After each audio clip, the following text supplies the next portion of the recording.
Good to have you back with us here on our special programming here on RT American Worldwide. Coming to you from London tonight. We're reviewing Brexit, looking forward.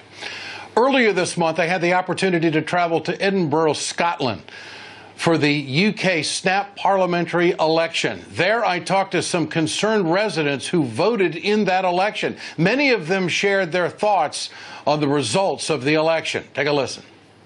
I think UK-wide, again, the Tories got a kicking. I don't think the Prime Minister she's failed basically pretty miserably in the election. You think she'll hold on to her seat as Prime Minister? I don't think she'll stay for very long. I think her authority in the Tory party is gone. When she called the election 6 weeks ago, she made such a big thing about a mandate and wanting to win more seats and win her own mandate, and she's totally failed. So I think it's interesting to have a hung parliament now. What do you think the future is? I honestly don't know. I doubt that they will form a coalition government. So I guess I'll just have to wait and see what Theresa May decides to do. Thoughts on the election real quick. What do you think of the outcome? Scary. Scary? Yeah, it is a bit. How so? Because there's a lot going on, and there's no real government. You know, I think that's the problem. Yeah. The UK election. What did you think? Disappointed. Just disappointed? Well, it was unfortunate. What's the future? Well, I don't know what she said to the Queen. If she is forming a government. Do you think she can? Yes, well, it would be better. Yes, I think she can. You want Theresa May to succeed? Yes. What do you think of Theresa May? How did she do? Not particularly well. I don't think she did particularly well. She held the election to try and get a majority. She didn't get the majority, and now she's looking pretty weak and wobbly by the looks of things. What does this do for Scottish independence, you think? I think it's set it back a little. I mean, the SNP still won a majority of seats. I personally think we need to wait and see what happens with Brexit before we make a decision on whether we leave Scotland, leave the UK anyway. But I think it's set it back a little. What does it do for independence? I think they've got to shelve that for a while. Shelve it? Yeah. I mean, I support it, but, you know, a lot of people, the vote changed. The SNP can't claim to have so many votes now, so they just don't. Tommy Sheridan, former member of the Scottish Parliament, is here with us tonight in London. Tommy, thanks for being here. Let's talk Brexit. Where are the Scottish people on this issue? It's quite a confused picture, actually, Ed, because the Scottish people quite overwhelmingly voted to remain. 62% said that they wanted to stay part of the European Union. And that followed quite hotly on the heels of our own independence referendum, where 55% said they wanted to stay part of the UK, 45% said they wanted to leave the UK. What we've got now, however, is a dog's breakfast. It is a complete and utter mess. You have a Prime Minister who is, quite frankly, the zombie Prime Minister. She is the Walking Dead. Everyone, even her own allies, recognise that she'll be lucky to see out the end of this year, never mind take us into an election. She hasn't recovered politically at all since the election just a few weeks ago? Well, Ed, think about it for a moment. She has a catastrophe of an election. Her advisers have to go because they badly advised her. Her character that they wanted to build the election round, that was quite a bit of a problem because she had no character, she had no charisma, she wasn't able to communicate with ordinary people. She made an absolute shambles of the election. Then we have the disaster, the horrible disaster in Grenfell. And instead of being a statesman-like individual and getting down there as quickly as possible and showing empathy for people that have lost their lives and lost their homes, she goes and visits the emergency service workers and hides herself from the victims of the fire, only then to try and get that back on track by going back another day once she's been called out for that stupidity. She is an absolute walking disaster. So do the Scottish people have confidence that she can negotiate a good Brexit deal? That's a rather leading question, but I mean, the fact is that she's got political trouble and Scotland was never her best friend anyway. Well, let's take today, for goodness sakes. She announces at breakfast that she's offering a serious offer in terms of citizenship for Britain. And she offers this at a dinner. I mean, the negotiations haven't started yet, and she throws this thing into a dinner, and all of the European leaders are saying, hey, wait a minute, we're sitting down for a dinner. We're not negotiating. What are you talking about? And then they come out by tea time and they say, no, I'm sorry, that's not good enough. That's less than what we offered 2 weeks ago. She is a mess, Ed, and everybody knows that she's a mess. Tommy, I wish you were opinionated. I wish you had strong feelings. It's so terrible when we have a guest like this, wishy-washy. And Larry, you've got to say what you mean and mean what you say. That's what it's all about. That's what life's about. So what does Scotland do in this betwixt and between? As you said it, Scotland is neither here nor there. Wanted to stay in the Union, didn't want to separate from Britain. Where are you? It's an interesting dynamic now, Larry. We're a small country. We've got big hearts. We're a politicised nation. Even though we're only 5 million, we had a fantastic turnout at a referendum. Over 80%, unheard of across the Western world. Turnout over 80% in Scotland. Particularly the young people, Larry, were energised, politicised. They were turning into the social media. They were turning off the mainstream media, which was totally and utterly biased against independence. But we still managed. We started off the campaign, I've got to tell you, around 29% support for independence. By the end of the campaign, we had 45% support for independence. So those who say that independence is off the agenda, I think they speak too soon. The rumours of independence death have been greatly exaggerated, to paraphrase one of your greatest writers in America. Even now, after the snap elections, you still believe that an independence vote is in the works? Ed, you and I had the pleasure of meeting you when you were up in Edinburgh a couple of weeks ago, and you and I have discussed this. What you have to remember is the SNP, before 2015, only 2 years ago, the largest number of members of Parliament they ever elected was 6. 6. In 2015, they elected 56. Now that was a watermark, a watershed, an historic election. What happened a couple of weeks ago? They elected 35. It was the second best result in their history. And everybody's saying, oh, it's terrible for the SNP. Come on, get a grip. Look at the wider picture. Look at the bigger picture. They won the election in Scotland. So you don't think the Scottish National Party is in as big a dire straits as people are making it out to be? I mean, clearly Nicola Sturgeon had a rough night at the office. Well, you know, that depends on who you talk to. That depends on what media you're watching. Nicola herself has to watch who she's taking advice from here. She had a fantastic result if it was compared to all of the other results apart from the watershed of 2015. The SNP, by a clear majority, won in Scotland. That's a fact that you just simply can't get away from. Now, if you watch the BBC, you would think the SNP had lost. They won the election. So where is Scotland on Brexit right now? I mean, you pointed out something very profound, that Theresa May is somewhat disfocused to bring up the possibility of immigration exchanges and security for people who are already here versus the European Union at a dinner. She was criticized for taking the forum to do that. But how is Scotland going to go along with this Brexit negotiation? I mean, there's no getting out of it now.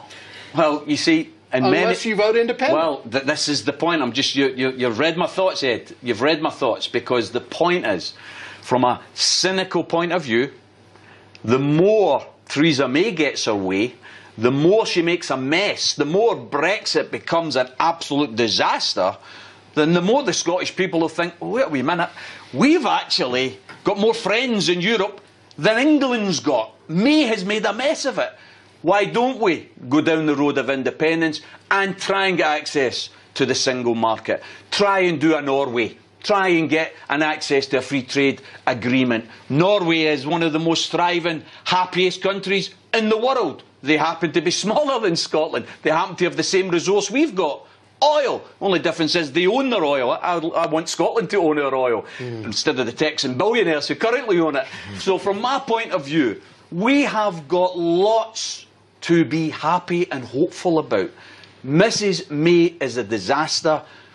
Mr Corbyn, hope on the horizon. hope on the horizon. He adds it's like a lovely dinner you're making and you want to add some spice here. And Mr Corbyn is the spice as far as Scottish politics is concerned. What about Davis, the Brexit negotiator? What about him? You know, even in his own household, people are asking, who is he? Come on. You know, across the whole of Britain, who's Mr Davis? Well, he's the guy doing the deal right now. He's the chief negotiator for Brexit. But he's not making his mark on the people. But the Conservatives may settle on him. Poison chalice said. Okay. Poison chalice here. What do you make of the next leader of the Tory party is going to get beat. So who wants to be the next leader of the Tory party? I've got to ask you, I'm very intrigued by something you pointed out. The 85% and the people turning off the mainstream media and turning on the social media, the young people, energized. It's great news for any nation to hear that the young people are energized. Was that surprising to you?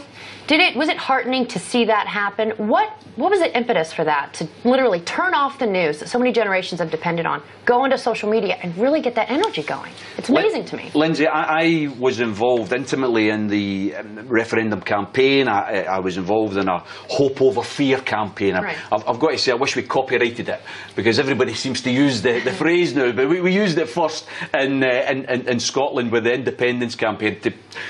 I do have to apologise. Sounds like Obama took a page out of their playbook. Actually, we stole it from Nelson Mandela. But anyway, you know, hey, whatever works. Hey. It's been stolen since. Somebody steal from somebody big.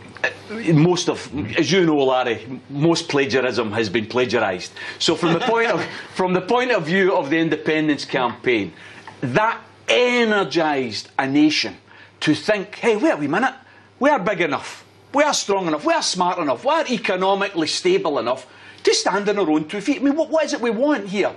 We want to be a nation. Now, there is no nation on the planet that has ever got independence from British imperialism who's then said, I'm sorry, going to take us back. No one. No one's done that. We wanted to have the same rights as any other small country in the world. We're no better than anybody, Lindsay. We're no better. But hey, we're no worse either. And I think what we did is we used the social media to mobilise a lot of young people who hitherto had not been interested or engaged in politics. They are now engaged. And the interesting thing is we had quite a significant drop in turnout at the general election in Scotland. Whereas across England and Wales there was actually a higher turnout. In Scotland there was a lower turnout. The SNP actually lost nearly 500,000 votes. Nearly 500,000 votes. But here's the interesting thing. Labour in Scotland, because you would think, with them doing so well in England and Wales, Labour in Scotland put on less than 10,000 votes. Less than 10,000 votes between last year and this 2015 and this year. Mm-hmm. So that shows you that the Labour Party in Scotland is still stuck in this Blairite bubble, because they all voted against Corbyn. They all campaigned against Corbyn. Mm-hmm. In England, the Labour vote went up 10%. In Scotland, the Labour vote went up 1%. Mm-hmm. And that's because the Labour Party in Scotland was too busy attacking independence and attacking the SNP that they forgot to attack the Tories and austerity. What happened to Labour in Scotland? And one of the things why they had the Brexit vote is because of immigration that dealt with Labour. There was a lot of European Union workers that were coming over here taking jobs. And it was depressing wages. That was part of it. But that kind of flies in the face of the Scottish tradition and the Scottish view of immigration. They don't mix, do they? I mean, the Scottish view of immigration is far different than that of Britain. Before I come on to the camera here, I was having a lovely chat with Anne off camera, and Anne was talking about Kilmarnock. And Kilmarnock in Scotland is the birthplace of one of our most famous authors, a chap called William McIlvanney, who wrote The Big Man and wrote The Killing. The Big Man was a film that Liam Neeson starred in. And William McIlvanney once described Scotland as a mongrel nation, a mongrel. So when we are no pedigree, there's nothing pure about Scotland. We are made up of immigrants, whether they be Italian, whether they be Irish, whether they be Polish. So our attitude to immigration is much more about, hey, do you want to come and live and work and build your life in Scotland? Brilliant, because we accept and we understand that immigrants put more into the economy than they take out of the economy. That's just a fact. Sure, I just Americans find should that know that fascinating. And of course, Scotland was against Brexit. They have a different view of immigration. Absolutely. And so there are real differences between Scotland and England. But don't get me wrong, Ed. You see, I mean, I'm a socialist. I have a particular view on Brexit. There is a progressive and quite a consistent left-wing opposition to Brexit that isn't about immigration, but it's about the European Union as a body. It's a non-democratic body. We all want, when we vote for a political party at an election, we want that political party, if it wins, to be able to carry out its programme, because that's what democracy is about. But in the European Union, because of the regulations, because of the rules, the Labour manifesto, for instance, on public ownership, they won't be able to carry it out if you were in the European Union, because it would be anti-competitive to take the water back, anti-competitive to take the railways back. So there's a bit of a dilemma here, that a positive, progressive political programme couldn't be implemented based on the European Union rules. There's a reason, a positive reason, for questioning the European Union. So we have the perfect question for you, which I've been asking everybody else.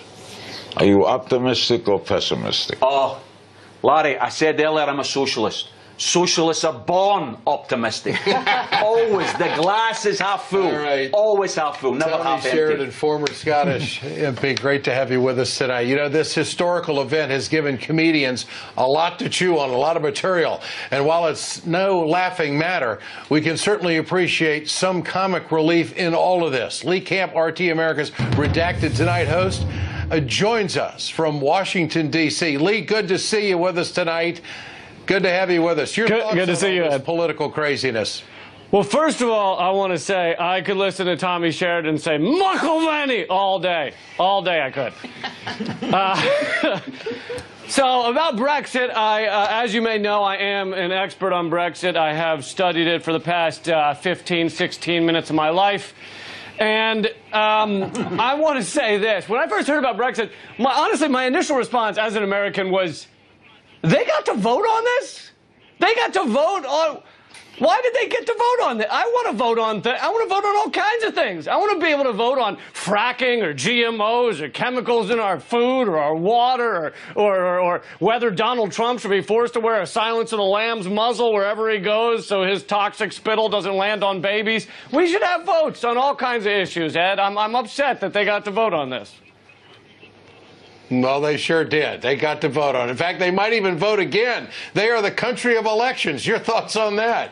Well, they are, and I'll tell you, Ed, they do something that's, you know, very technologically advanced when they vote, with the snap election, with Brexit, everything. They vote on these high-tech devices that are accountable and verifiable, and you can actually see the vote and double-check it. And these devices are called, let me check, I have it here, pen and paper. They write it down with a pen and paper, and then they have a verifiable vote that they can look at. We vote on computers that have proprietary code that no one's allowed to look at. You can never see, you can never check most of the time.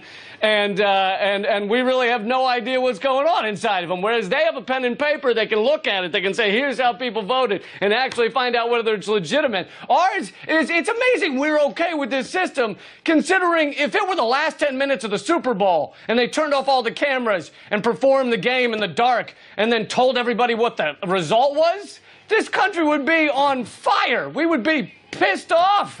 But because it's just every election, we're fine with it.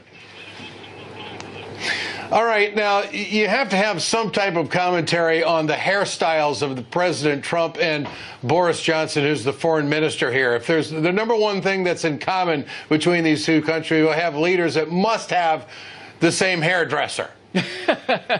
Well, they're similar hairdressers, but Donald Trump clearly has thousands of dollars of interesting and unique product in that hairstyle to keep it like a helmet. Whereas Boris Johnson, I don't think, he's not a billionaire. He can't afford a comb, so you'll notice his is all over the place. So, you know, I think Trump should donate some combs over to Boris Johnson. It might really help him out there in the future.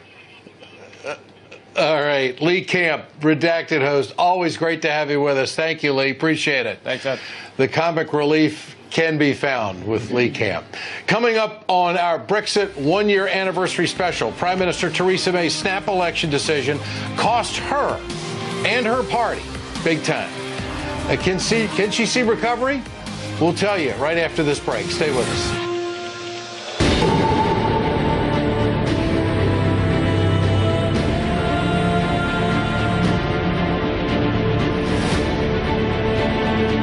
If you want to know what's going on in your city and your streets, never back down like Tyrell, and the truth is what you seek. To analyze, investigate from the bottom to the top. If you speak your mind like Stormstone, whether they like it or not. I got Tabitha, Miss Wallace, with the wisdom and the pearl. Between the outrage and the evidence, what's going on in this world. So open up your eyes and open up them doors. When you open up your mind, you start to question mode. I am watching the heart.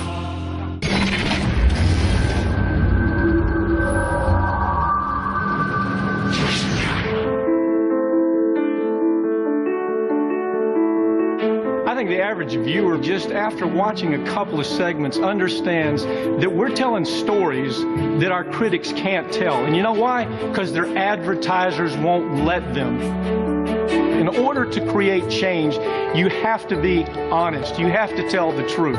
RT's able to do that. Every story is built on going after the backstory to what's really happening out there to the American public. What's happening when a corporation makes a pharmaceutical that kills people? When a company in the environmental business ends up polluting a river that causes cancer and other illnesses, they put all the health risk, all the dangers out to the American public. Those are stories that we tell every week, and you know what? They're working.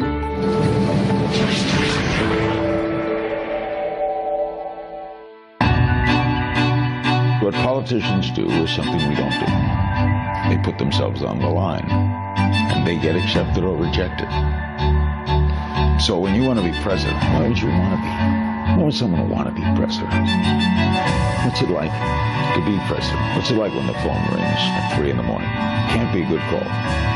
I'm interested always in the whys and the hows. And Q Larry. Question more.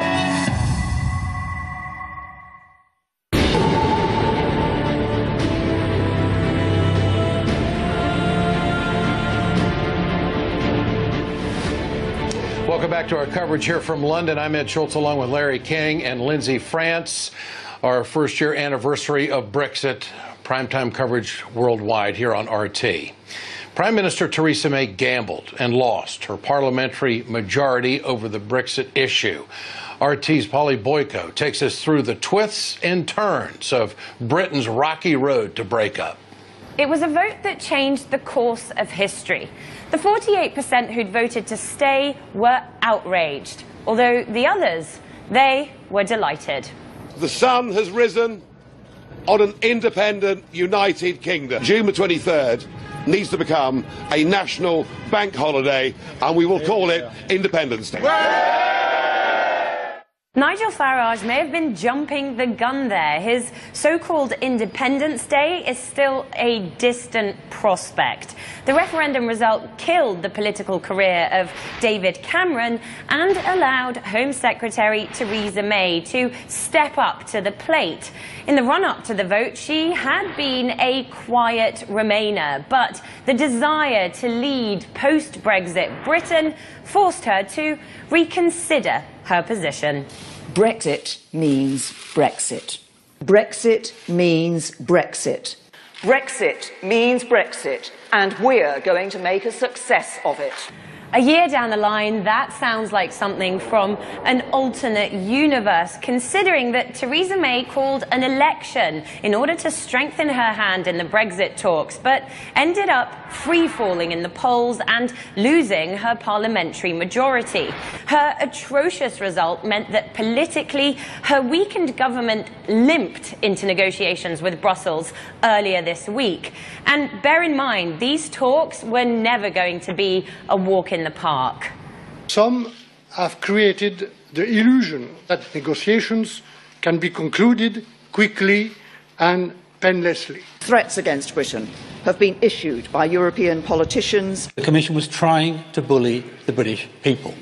Arguments over whether the UK would pay the EU's £100 billion Brexit bill, guaranteeing the rights of EU citizens in the UK, and who would get custody of Gibraltar were all thorny issues. But those rows took a back seat when Britain was hit by a wave of terror. 4 terror attacks in the space of just 3 months, to be precise. And many Britons held Theresa May directly responsible because she'd been head of the Home Office for 6 years before becoming Prime Minister. And with all the security and political chaos, few people even noticed that earlier this week, Brexit negotiations officially kicked off, but not in the way that London would have hoped. The British government's already been accused of caving into Brussels over the Brexit schedule. And opinion polls now show that if the country got to vote again, it would reject leaving the EU. So, just like Theresa May, the plan for Brexit went from strong and stable to weak and wobbly within the space of just 1 year. And our panel discussion continues tonight. Tommy Sheridan, former member of the Scottish Parliament, is with us. Also, British politician, radio talk show host, and TV host of Sputnik, George Galloway, joins us as well. Larry? George, what do you make of all this? I assume you've watched a lot of this, you've analyzed this. What do you make of the whole Brexit Britain story? Well, I spent almost 30 years sitting in that parliament over the river there. And so nothing that happens there surprises me. But the shock of the Tories calling an election, against their own law, by the way, which they had introduced, making it fixed-term parliaments, calling an election, demanding a new mandate, a stronger hand, and then losing the majority that they had, is one of the biggest political upsets of my life. And why do you think she did? She imagined that the Labour leader was as unpopular in the country as he was in the chanceries and in the newspaper editorial offices. But people like Tommy and me knew, because we've known him for decades, that Jeremy Corbyn on the stump as a campaigner would electrify the country. And that's exactly what he did. He increased the Labour vote by more votes than anyone since 1945, the transformative post-war Labour government.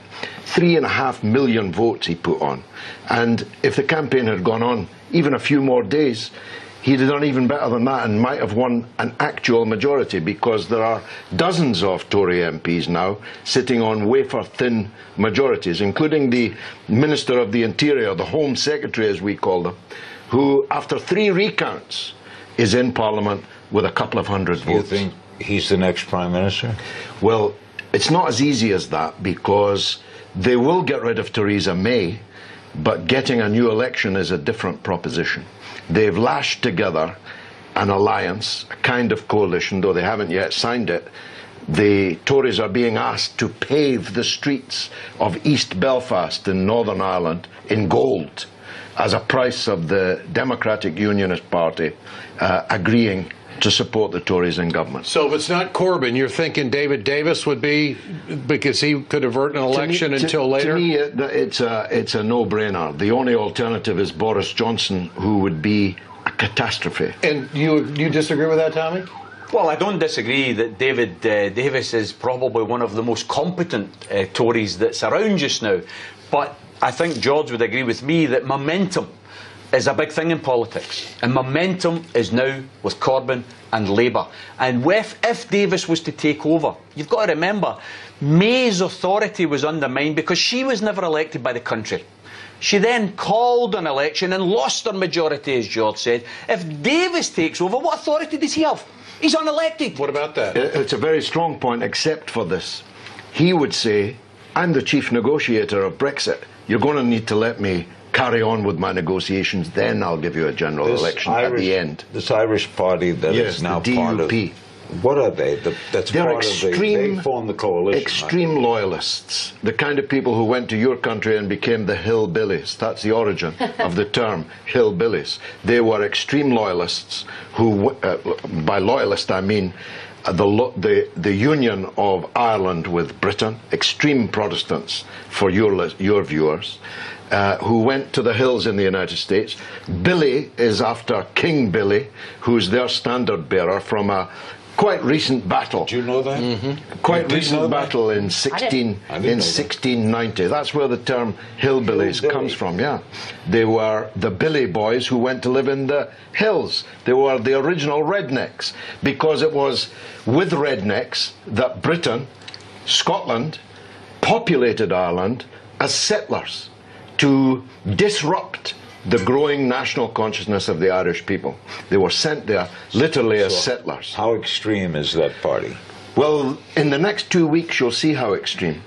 3,000 pallets, wooden pallets, were stolen today in Belfast to build bonfires. And on those bonfires will be figures of everyone from the Pope to the Irish nationalist leader Gerry Adams. Maybe I'll get a dummy this year. I did 1 year. Anyone that they hate, anyone from a Roman Catholic background like me, could end up on that bonfire. They are linked to Protestant paramilitary killers, murderers, people who attacked people for no other reason than that they were Catholics and murdered them. Other than that, nice guys. They're actually the oddest group of people you could possibly imagine. Are there any Scots in that group? No, there's no Scots in that group, Larry, but the point you have to try and bear in mind here is the election campaign and the way the media portrayed it was, how could you possibly vote for this guy Corbyn, who's got links with extremists?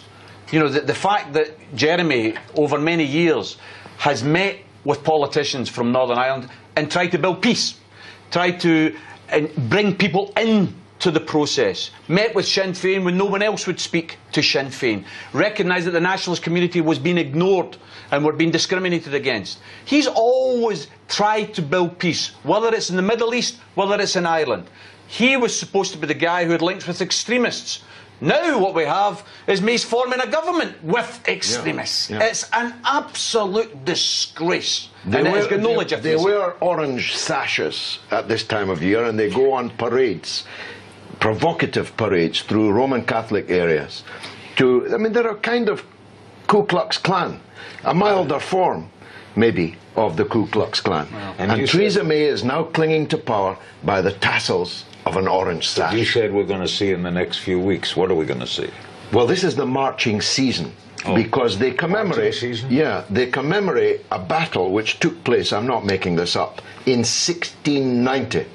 And they parade at this time of the year to demonstrate their ethno-religious superiority over the Irish Catholic majority. Because, of course, in the island of Ireland as a whole, the Roman Catholics are a huge majority. So they carved out a little statelet called Northern Ireland, they call it Northern Ireland, and gerrymandered the boundaries so that they thought there would always be a Protestant majority in this little statelet. Actually, that majority is fast disappearing for a variety of reasons. Do they have a charismatic leader? They did. The DUP was led by the Reverend Ian Paisley, who used to boom and terrify. Right? Well, actually, on a personal level, he was quite a decent and honest Christian. But he used sectarianism and sectarian hatred to build a movement which became the Democratic Unionist Party, which is now in power in Britain. Can you believe it? Theresa May would fall from power without their 10 votes. That's how close the election was. And that's a political dynamic that hasn't been played out on this continent in a long time. Yeah. So where do you see Brexit going in the next year? These negotiations, from the standpoint that, you know, she's on political shaky ground. You really don't know who the next prime minister is. You don't know how long Jeremy Corbyn's political momentum is going to keep going. Where is Brexit? How can you be in a position of strength in negotiation after all this? We've lost any position of strength that we might have had. She could have gone into these negotiations with a relatively small but doable majority of 12. She then called an election to get a bigger majority and lost the majority that she already had. So the European Union governments, mainly right-wing governments, the European Union Commission, which is a neoliberal bastion, they know they've got her at their mercy. So they're not going to do any kind of deal. Do you think that the public has figured that out, and that's why half the people in the UK right now are not sure about Brexit? That's the latest polling. Well, I didn't see that poll, but what I do know is that in addition to, and I was a Brexit campaigner, I mean, I'm so old that I knew Tommy when he had the diametrically opposite view of the European Union, the single market, and of Scottish independence, because we were comrades on the British left. But I am convinced that the majority of British people believe that Brexit has been voted for democratically, and it's best that we get on with it.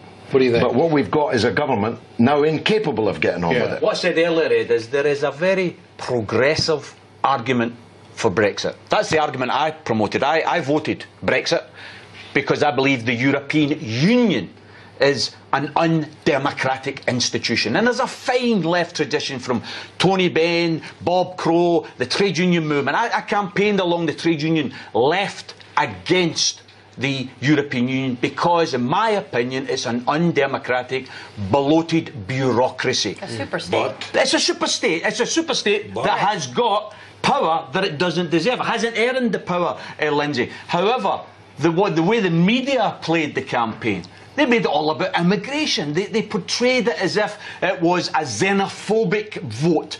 Well, I've got to say to you, that means then that the people of Scotland must be somehow or other very, very less xenophobic than the majority of people in England. And I don't believe that. I believe there are some people in Scotland that are maybe more centre-left than in England. But I think what you had was lies and damned lies that were told during that campaign. The £350 million a week, for instance, that was emblazoned in the bus that Boris doesn't want to talk about any longer. Where is it? Where is it after Brexit? So from my point of view, the thing is still in a mess. It's in a flux. But I agree with George. George and I, we are socialists. If Britain, and we hope, votes for socialism, the last thing we would ever want is people saying, oh, but wait a minute, we want another vote. The democratic will is a democratic will. So it has to be carried out. But it has to be carried out on the basis of a people's Brexit, where jobs and security become priorities. We should be introducing conditions of employment that are better than the European Union. Your thoughts on it, George? Well, if Jeremy had won the election, which I'm sure both of us wished that he had, then we would have been able to build that kind of a Britain. In fact, Jeremy Corbyn's programme cannot be, as Tommy said earlier, implemented within the European Union. You can't nationalise, you can't intervene in the economy, you can't protect jobs and essential industries if you remain in the European Union. That's why I wanted out of it, because I want a Britain where we can do these things. And leaving the EU was a necessary but not sufficient condition to build that kind of society. And so my campaign for Brexit was not based on any of these tabloid traducing of immigrants and the rest, but a democratic case. There is no case for being governed by people that you didn't elect and cannot remove, and whose articles of association make impossible the politics that you've spent your life fighting for. And so it was no difficulty for me at all to join the Brexit campaign from the left. Now, this result springs out of the same swamp that Donald Trump emerged from. A swamp of bitterness, feeling left behind, unlistened to, not sharing in the bonanza that the neoliberal elite enjoy and continue to promote. And Labour had the same reaction here that they had over the United States. They felt left behind. Yes, exactly so. And that's why in the industrial areas, or rather post-industrial areas of Britain, the votes for Brexit were enormous. In some cases 67, 68%. Donald Trump benefited from the same Donald Trump thing. has a base. It might be 35% of members a base. Who is Mrs. May's base? Her personally, she now has no base. She's a dead woman walking. Base. She's staying in power only because the alternative is potentially worse in the form of Why doesn't Boris she Johnson. resign? But the Tories have a base. Yeah. Why doesn't she resign if that's the case? She's a loyal Conservative. Why don't the Tories ask her to resign? But she's also a dishonourable lady. Let's face it, George. She is a cold, a callous, and a cruel woman. Of course, absolutely. that's a synonym. Absolutely. She's a loyal Conservative and a cold, callous woman. That's what loyal Conservatives are. These people for years have presided over a grotesque and obscene removal of rights, of wealth, of income from ordinary people. We're in this city here. The largest number of billionaires in the world live in this city. And tonight we've got 800 families being removed from Camden, taken out of their houses because their houses are unsafe. Ed, it is an absolute catastrophe, and this is what these people are presiding over. Well, that's a social breakdown. Well, because they are able to fool enough people whose real interests don't lie with them, that the alternative, so people socialism, against their is own worse. best interests. You know what they do?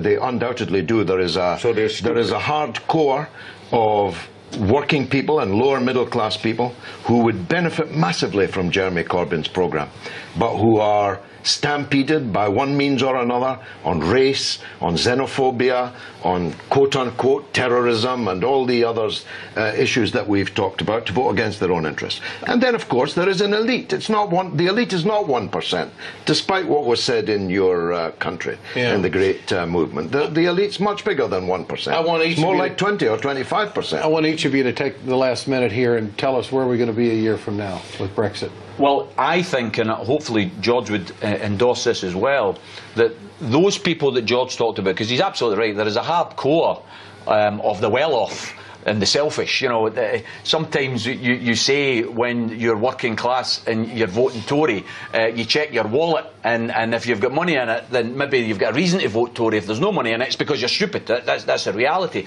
But you know what? Corbyn now is much more credible than he's ever been.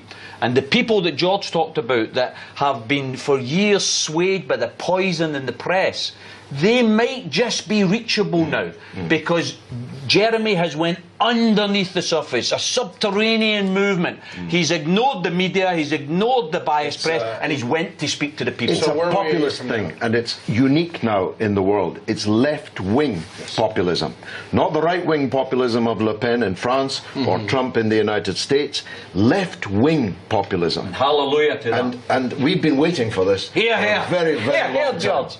George Galloway, Tommy Sheridan, great to have you with us tonight. Thanks so much.